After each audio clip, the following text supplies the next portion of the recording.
Spherical mirror में image बनाने के लिए हम लोगों को जो बेसिक रेस का जो डायग्राम जानना है वो मेनली तीन है। तीन रे का अगर तुमको डायग्राम याद है तो तुम कोई सा भी इमेज बना सकते हो स्फेरिकल मिरर से जुड़ा हुआ, जिसमें हमारा जो है पहला रे जो है हमारे लिए जानने वाला है कि अगर प्रिंसिपल एक्सिस के पैरेलल कोई लाइट रे आ रहा है तो आफ्टर रिफ्लेक्शन वो एक पॉइंट से पास करता है, उसको बोलते हैं फोकस। फोकस का डेफिनेशन ही है द पॉइंट फ्रॉम विच या where all the lines parallel to principal axis intersect after reflection. जहां से हमारा जो है रिफ्लेक्शन के बाद लाइट जाता है उस पॉइंट को बोलते हैं फोकस। तो पैरेलल लाइट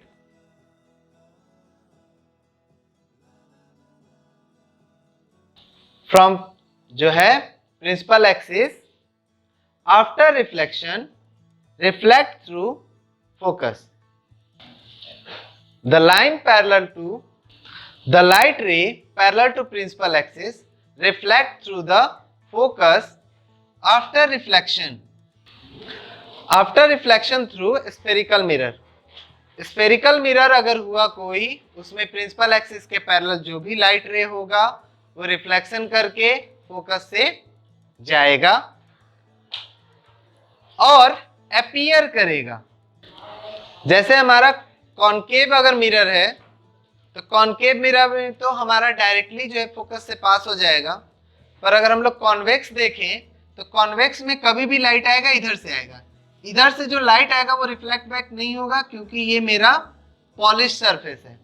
पॉलिश सरफेस इधर होता है, उसके अपोजिट का है सरफेस रिफ्लेक्टिंग होता है। तो लाइट जब इधर से आएगा तो ये इस तरह से जाएगा, रिफ्लेक्ट होगा कि लगेगा कि फोकस से आ रहा है, लाइक दिस। तो कॉन्वेक्स में हम लोगों को इस तरह ले जाना है रे लाइट को, और कॉनकेव वाले में हम लोगों को इस तरह ले जाना है। तो ये पहला हो गया जिसमें हम लोगों को ध्यान रखना है कि light ray parallel to principal axis या तो फोकस से जाएगा या तो फोकस से आते हुए रिफ्लेक्ट बैक होते हुए अपीयर होगा। इसमें अपीयर होगा, इसमें जाएगा।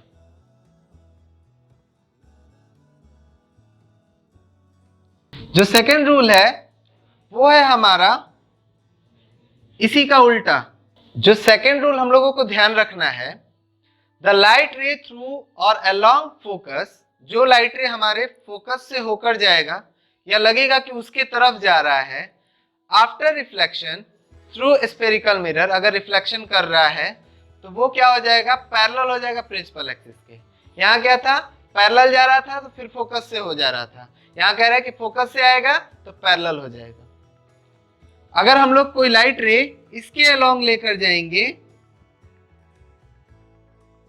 तो ये पैरेलल हो जाएगा। तो लाइट रे along focus becomes parallel after reflection. अगर हम लोग इसमें देखें कॉन्वेक्स में, तो अगर कोई लाइट रे इसके अलोंग हो, कोई लाइट रे ऐसे आ रहा है, तो रूल के हिसाब से इसका जो है रिफ्लेक्शन के बाद प्रिंसिपल एक्सिस के पैरेलल डायग्राम बनेगा। इस लाइट रे का जो है डायग्राम वो हम लोगों का एक स्पेशल केस है, बस उसी में यूज होता है। मेनली हमारा पहला यूज होता है और तीसरा अभी यूज होगा। सेकंड वाला जो है बस जब ऑब्जेक्ट मेरा सी पे रहता है तभी हम लोगों को जरूरत पड़ता है, नहीं तो इसका और कहीं जरूरत नहीं पड़ता। कोई रे डायग्राम बनाने में इसका जरूरत नहीं है। पर हाँ, सिर्फ इतना भी पूछ सकता है, जैसे हमारा कह देगा ये दे देगा और कंप्लीट करो डायग्राम, तो डायग्राम कंप्लीट करने के लिए देगा तो हम लोगों को बस इतना ही बनाना है। जो थर्ड है ये भी काफी इंपॉर्टेंट रूल है, इसको ध्यान रखेंगे तभी हमारा रे डायग्राम कंप्लीट होगा। जो थर्ड रूल हम लोगों को ध्यान रखना है वो ये है कि अगर लाइट रे वो सेंटर ऑफ कर्वेचर के थ्रू जा रहा है तब उसको क्या करना है, रिफ्लेक्ट बैक कर देना है टू द सेम पाथ, उसी रास्ते उसको वापस कर देना है। जैसे हमारा कोई लाइट रे फोकस से जा रहा था तो टकरा कर क्या हो रहा था, पैरेलल हो जा रहा था। लेकिन जब हमारा कोई लाइट रे सी पर पड़ेगा लाइक दिस, अगर कोई लाइट रे सी के अलोंग है तो हमारा रिफ्लेक्शन के बाद वो उसी रास्ते वापस आ जाएगा, reflect back to the same path, उसी पाथ पर हमको वापस कर देना है। अब जैसे इस कॉन्वेक्स वाले में मेरा कोई लाइट रे हो इसके अलोंग ऐसे, तो जब ये टकराएगा तो हमारा रिफ्लेक्ट बैक हो जाएगा। अब ध्यान क्या रखना है इसमें और इसमें, कि ये देखना है कि ये मेरा फोकस में जा रहा है तो पैरेलल कर देना है, ये दिखेगा कि नहीं सी के पास जा रहा है तो रिफ्लेक्ट बैक कर देना है। तो ये ध्यान रखना है। ये 3 रे डायग्राम से हम लोगों का कॉन्वेक्स और कॉनकेव से जुड़ा हुआ जितना भी इमेज फॉर्मेशन का क्वेश्चन है वो बन जाएगा। अगर इस तीनों को ध्यान में नहीं रखेंगे तो हम लोगों का इमेज फॉर्मेशन नहीं हो पाएगा। फर्स्ट रूल कह रहा है कि अगर कोई लाइट रे प्रिंसिपल एक्सिस के पैरेलल हुआ, वो पैरेलल जाएगा तो रिफ्लेक्शन के बाद फोकस से पार करेगा। हमारा जो है ये कॉनकेव मिरर है, इसमें क्या हुआ, लाइट रे गया ऐसे, तो लाइट रे ऐसे जाने के बाद रिफ्लेक्शन के बाद फोकस से पार करेगा।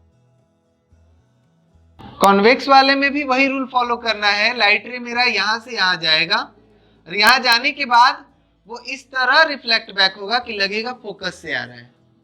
अब इसको जो है किसी और मीडियम में करना ही नहीं, किसी और तरह से करना ही नहीं है, यहां से जाएगा यहां पहुंचने के बाद उसका रिफ्लेक्शन ऐसे होगा कि लगेगा कि फोकस से आ रहा है, ये लाइन जो है लगेगा कि फोकस से आ रहा है। जो दूसरा नियम है वो इसी का उल्टा है, जिसमें ये कहा गया कि अगर फोकस से कोई लाइट रे जाएगा, अगर कोई लाइट रे हमारा फोकस से जा रहा है तो रिफ्लेक्ट करने के बाद उसको पैरेलल करके निकालना है। कॉन्वेक्स वाले में भी वैसा ही करना है कि अगर फोकस के अलोंग कोई लाइट रे आ रहा है तो रिफ्लेक्शन के बाद उसको और कुछ नहीं करना है, पैरेलल लाना है प्रिंसिपल एक्सिस के।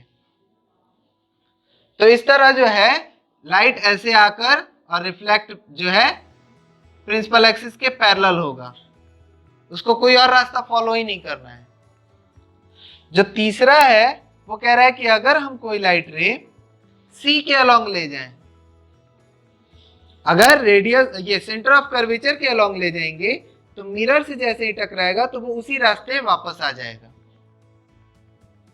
इन सारे रे डायग्राम को बनाने के दौरान जो लॉ ऑफ रिफ्लेक्शन है उसको फॉलो करना है, और लॉ ऑफ रिफ्लेक्शन हमारा कहता है I बराबर R। नॉर्मल जो है वो मेरा I और R बनाता है।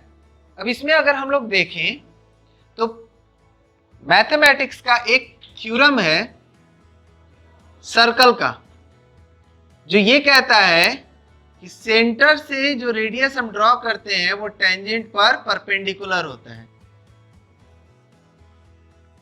ना। ये मेरा हो गया सेंटर, यहां पर मेरा आया टेंजेंट, यहां पर मेरा बन गया प्लेन मिरर टेंजेंट। सो हमारा ये बनेगा नॉर्मल, ये लाइन जो है नॉर्मल है, ये बनेगा I, ये बनेगा R। तो यहीं पर ये कॉन्सेप्ट हमारा लग रहा है। सेम मैनर में हमारा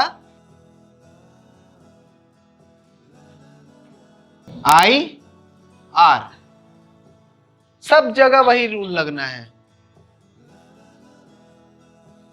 यहां I R,